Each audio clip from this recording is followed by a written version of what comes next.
तो गाइस कैसे हैं आप सब दोस्तों। उम्मीद करते होंगे कि आप सब ठीक होंगे। दोस्तों आज मैं बताऊंगा कि आपको मोटो G35 5G में अगर आपकी लाइट जाती तो उसके लिए आप क्या करेंगे। तो दोस्तों सबसे बड़ी बात यह है कि आपको पहले चेक करना पड़ेगा कि हमारे कनेक्टर सही है या नहीं सही है, हमारे कनेक्टर पे सप्लाई आ रही है या नहीं आ रही है। और दोस्तों सबसे बड़ी चीज़ ये है कि आप देखेंगे कि हमारे में फ़ोन में IC कौन सी लगी है लाइट की।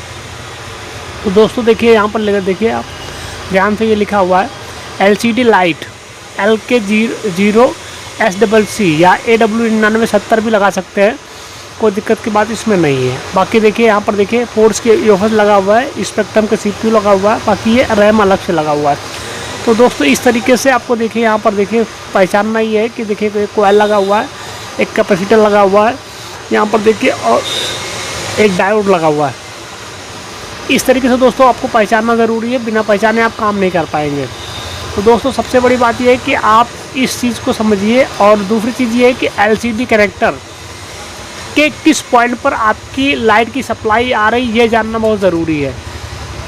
और सबसे बड़ी चीज़ ये है कि अगर लाइट नहीं है तो पहले आप दूसरा फोल्डर चेक कर ले, उसके बाद फिर अगर ना आए तो आप इस LCD की लाइट की सेक्शन को देखिए। अगर दूसरी LCD भी लाइट नहीं आ रही है तब आपको लाइट का सेक्शन मदरबोर्ड में आपकी जो फॉल्ट है वो आपको पकड़ना ही पड़ेगा। तो दोस्तों मर्ज पकड़ने के लिए आपको सबसे बड़ी बात यह है कि LCD कनेक्टर के पॉइंट्स को पहचानना पड़ेगा कि हमारी समस्या है कहाँ पर, किस पॉइंट पर हमारी लाइट की सेक्शन आ रही है। तो दोस्तों सबसे बड़ी बात यह है कि यहाँ पर देखिए आपको 1 2 3 4 5 6 देखिए 6 नंबर पे LED एक की जो लाइन है वहाँ पर डायोड अगर चेक करेंगे तो 500-600 तो आनी चाहिए। बाकी LED K1 K2 K3 ये हमारी जो लाइन है ये निगेटिव की लाइन होती है, लेकिन यहाँ पर सप्लाई आना ज़रूरी है। अगर सप्लाई नहीं आएगी तो हमारी लाइट जलेगी नहीं। दोस्तों ये हमारी 4 सप्लाइयाँ ऐसी हैं जिस पर लाइट आना, डायोड की वैल्यू जो है आना ज़रूरी है। अब दोस्तों इस सब पॉइंट को देखते हुए हम काम करते, देखिए यहाँ पर सेफ्टी पर्पज़ से पैरेलल में कैपेसिटर लगाए गए हैं। अब हम एक पॉइंट पहले पकड़ते हैं, एक पॉइंट पकड़ के फिर काम करते हैं। देखिए इधर से अगर हम गिनेंगे तो 15 नंबर आएगा, इधर से गिनेंगे तो आपका 6 नंबर जाएगा ये। तो दोस्तों सबसे बड़ी बात ये है कि यहाँ पर देखिए पैरेलल में कैपेसिटर लगा हुआ है, यहाँ पर देखिए शॉर्ट तो नहीं है।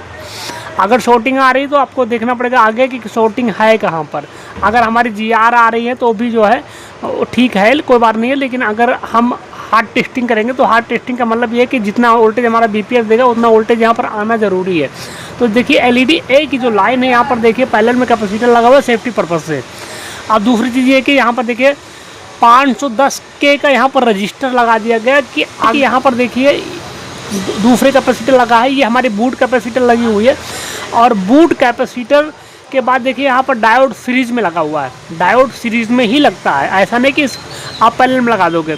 देखिए दोस्तों यहाँ पर जो मैंने बताई थी LK0 IC लगी है, ये यहाँ पर देखिए IC लगी है। यहाँ पर सबसे बड़ी चीज़ ये है कि ये जनरल IC नहीं है, यहाँ पर RFF की लाइन काम करती है जहाँ पर SDA SCL बोलते हैं। तो दोस्तों सबसे बड़ी बात यह है कि इसको समझना ज़रूरी होगा। यहाँ पर देखिए डायोड लगा हुआ है, डायोड सीरीज में लगा हुआ है। ये हमारी BPH की लाइन आई हुई है, BPH की लाइन जो आती है वो हमारी चार्जिंग IC से आती है। चार्जिंग IC देखिए यहाँ पर बूट कॉइल लगा हुआ है, ये बूट कैपेसिटर है, ये हमारी डायोड है। इन तीनों चीज़ों को मिला करके ही हमारी लाइट की अहमियत होती है। दूसरी चीज़ ये है यहाँ पर इतने रेड पॉइंट जो शो कर रहे हैं हमारे, ये हमारे BPH लाइन है। अब दोस्तों सबसे बड़ी बात ये यहाँ पर ये आप देखो ये कि ये हमारी जो IC है वो हमारी 12 वोल्ट की IC है, जो हमारी ये 12 वोल्ट की IC है। तो 12 वोल्ट की IC में से हमारी इन कितनी पिनें हो रही, आउटपुट कितनी पिनें हो रही। तो देखिए आउटपुट का मामला समझिए, LED K1 K2 K3 यहाँ पर 500-700 GR आपको मिलना ही मिलना चाहिए, क्योंकि वहाँ पर आपके देखिए कैपेसिटर पैरेलल में लगा हुआ, तो सेफ्टी पर्पज से लगा हुआ, कोई दिक्कत की बात नहीं। अब दूसरी चीज़ ये है कि यहाँ पर देखिए 1 2 पिनों पर हमारी BPH लाइन जा रही है, 3 2 5 पिनें ये आपके हो गई। और दूसरी चीज़ ये है कि LED A की लाइन जो आउटपुट दे रही है वो हमारी हो गई 7 पिन। अब यहाँ पर देखिए SDA SCL भी आई हुई है। SDA SCL जो सीधे CPU से हमारी आती है, उसमें हम कुछ नहीं कर सकते, क्योंकि बिना इसको इंडिकेशन दिए हुए CPU एक्टिवेट नहीं करेगा तो हमारी लाइट नहीं जल सकती। तो दोस्तों कुल मिला के कहने का मकसद ये है कि आप अगर सही तरीके से चेक करेंगे तो आपको मर्ज कहीं ना कहीं मिल जाएगा। अब दोस्तों CABC की लाइन देखिए आई हुई है। CABC का मतलब ये होता है सबसे बड़ी चीज़ ये है कि आपका अगर एलसीडी लगी है तो ये इंडिकेशन देता है कि हमारी सीपीयू एक्टिव हो रही है। सीपीयू को जब जानकारी मिलेगी कि एलसीडी लगी है तभी ये आपकी एसडीए एससीएल को एक्टिवेट करेगा, अदरवाइज नहीं करेगा, ना हमारी लाइट जलेगी।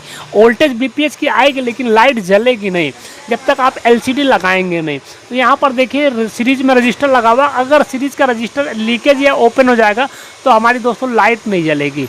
इस तरीके से दोस्तों हम उम्मीद करते होंगे कि आपको कुछ सीख मिली होगी। अगर सीख